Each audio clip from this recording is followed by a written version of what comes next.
পহেলা বৈশাখের দিন আমরা বেরিয়েছিলাম চড়ক গাছ ঘোরানো দেখতে। বাড়ি থেকে বেরোনোর পরই মনে হলো যে আজ তো পহেলা বৈশাখ, আর আমাদের উপজেলা চত্বরে পহেলা বৈশাখ উপলক্ষে মেলা বসেছিল। তো আমরা ভাবলাম যাওয়ার সময় একবার মেলাটা ঘুরেই যাই, কিন্তু দুঃখের বিষয় গিয়ে দেখি মেলা আর নেই।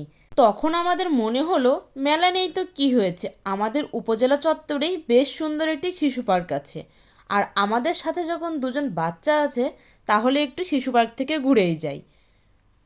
পার্কে এসে মা তো গুবলুকে নিয়ে স্লিপারে চলে গেছে। গুবলু প্রথমে বেশ একটু ভয় পাচ্ছিল, তারপরেও বেশ মজাই পাচ্ছিল। তারপর এই তো শুরু হলো আমাদের দোলনায় দোল খাওয়া। এই দোলনা দেখে কিন্তু ছোটবেলার কথা মনে পড়ে যায়। আমাদের ছোটবেলা বেশ ভালো ছিল, তাই না?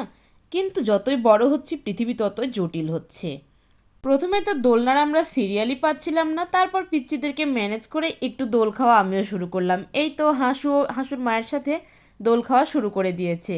তো অনেক দিন পর কিন্তু এইভাবে দোলনায় চড়ে বেশ ভালোই লাগছিল। অনেক দিন পর ছোটদের সাথে পার্কে এসে বেশ ভালোই লাগলো। কর্মব্যস্ত জীবনের ফাঁকে নিজেকে একটু সময় দিতে পারলাম।